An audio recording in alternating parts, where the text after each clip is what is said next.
if we look at the landscape today of people are now spending over 3 hours a day on their phones and specifically in their mobile app.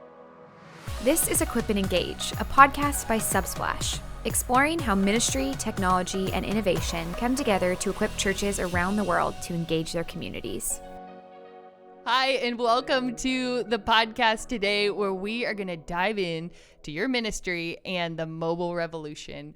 I'm one of your hosts for today, Carolyn. I am joined by my friend and coworker, Chris Sharp. We're excited to be here. And today, as we look at the mobile revolution and how this fits into your ministry, being able to take a look a little historically in the last 10, 15 years and where it's come from to this point, and then also how your ministry fits in. So let's dig in. Chris, I would love to take a trip down memory lane with you. Are you ready for this? Ooh, I can't wait. Okay, here's the question. What was your first mobile device? It was not cool. It was 1999. Love and my parents got it for me, which was pretty cool. I don't even remember the brand. I remember it was gray, and you could like flip open part of it, and then the other part had an antenna you'd pull out of it. But I could only use it for emergencies, and it had to stay in the glove box.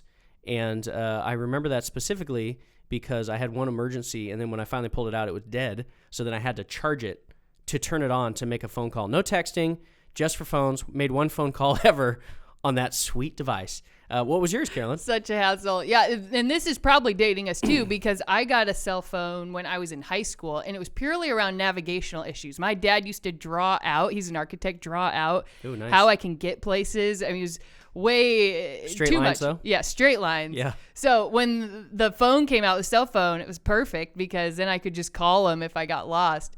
But even my first smartphone was really around the navigational system with the apps and being able to just cue in wherever you're at and how to get home. Right. Very key. Would you then say you are directionally challenged? Very directionally challenged. Okay. East, west, north, south. So, yeah, absolutely. Well, when you're from the crossroads of America and Indiana, it's all very flat, even grid, much more difficult to navigate. Well, even as we start to take a trip down memory lane, I want to even pull in just some of the story of Subsplash. So Subsplash actually created the first app that a church had in the store. And I'd love for you to share even a little bit more about that journey along with just mobile in general and the rise of it. Yeah, it's been incredible. Yeah, so the founder of Subsplash, Tim Turner, was going to a church here in Seattle at the time, felt called to offer to build him an app, built it for free. Is one of those things we call trust and obey, felt like God said trust and obey, built this app. But what was really cool is at that time, if we look back and we think about what would it have taken to watch or listen to a sermon in, say, 2008 or 2009? Well, if they had a podcast and if you had an iPod, you could go, download something, you could plug your iPod into your computer and transfer it, which at the time was awesome. Was incredible. Now, today, you didn't have to carry that big brick of CDs. Yes. It was just all in this little device. It was incredible. Mind-blowing. But today, that would be so frustrating to have to store everything locally, and you couldn't just get it on demand, right? Click it, stream it. So this app, this was 2009, the first full year of the App Store being available on iPhone, and built this app for the purpose of streaming. You could stream a sermon, music, click play, and it would play right away. This is revolutionary. Now it's what we're used to. But that was in the App Store a year before like Netflix came out, for example. So really early on, and we had to go in there and figure out all these complex things around how to properly encode that device because, thinking back to, I think it was 3G at that time, wasn't as good as what we have today in terms of your streaming capabilities. And so you had to have very specific rules on how you encoded that. So we had to solve all of those challenges, but then launched this and it just took off. Yeah. Yeah. And even, there's obviously Google and Android have had their play in just our mobile revolution, but as we're not going to get in as deep as that, but even just the effect I think Apple had in terms of the App Store in general. Mm-hmm. So as we're starting to think about how this now has affected our behavior, and if we look at the landscape today of people are now spending over 3 hours a day on their phones and specifically in their mobile apps. Apple has had this effect on culture in that way to where 88% of someone's time they're spending specifically in apps. And it's for a very specific purpose. Mm-hmm. So one thing, even thinking about just retailers today, and they know specifically channels that their audience is coming through. They're coming through for different purposes and intent. So someone in their audience that's coming through their website is very different than someone that's coming through the mobile app in terms of what they want to buy and what that retailer wants to dish up for them to social media. So as we even think about that for ministries and the church, as they're thinking through different channels and how someone might be engaging with them there, what have you seen in that, Chris? There's a few things we see in particular when it comes to churches. So you're thinking about your audience. They're going to want to engage in different places. It's the same gospel, the same truth. We want community, but how do you authentically engage with them where they are? So yeah, as Carolyn cited, 88% of time spent on mobile is within an app versus 12% inside of a website. So even that tells a pretty clear story in terms of your website is your digital doorstep. It's where people discover you. When they want to engage with content, something ongoing, that's where the app stands out because you've got push notifications, you've got geo-based location services, you've got so much power you can do with a native mobile app built for that device. That's where people are engaged. And that's what we see as well. So when you're focusing on that, make your website, this is where people discover. Still put your sermons, have your giving, have forms, but it's where people are going to discover. Whereas the app is where people are going to engage. Yeah, ongoing engagement. So you're thinking about digital engagement. And even beyond that, there still is a purpose for sure around printed materials and what you announce from the stage on a Sunday. There's still time and meaningful elements to that for sure. So it's just about where are people and how do you want to engage with them? Yeah, I love that. So it harkens the question to me, who's this app really for? Is this just for the young people? Yeah, harkens is a phenomenal word. Is it just for the young people? Well, a lot of people have asked that over the years, and I think now we see that everyone has a smartphone. In fact, there's nations, there's a lot of stats on this now where there's entire countries where they've skipped the entire desktop for the most part, and their mobile usage is through the roof, right? People went straight to smartphones. And so in the U.S., we're smartphone addicts. We have them like crazy. And again, that's just the tool of today. There's going to be something in the future. And so how do we stay focused to be innovative to focus on that? But as we look at this, yeah, there's mobile usage is just skyrocketing. It's for everyone. Young people, there's different ways they're going to connect with someone who's 20 years older, for sure. So be thoughtful about your presentation when we talk about things like giving. We know that millennials, for example, are far less likely to have a checkbook, many of which don't have one, period. I've never even written a check before. Oh, there's that too. Yeah.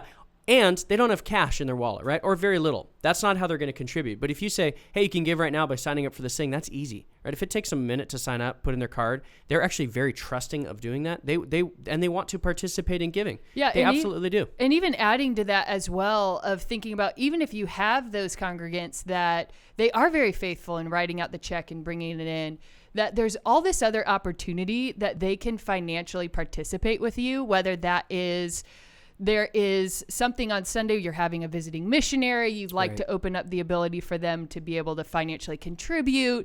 They weren't planning on it. They're moved by the Spirit. You're just wanting, good technology should help you move from intention into action.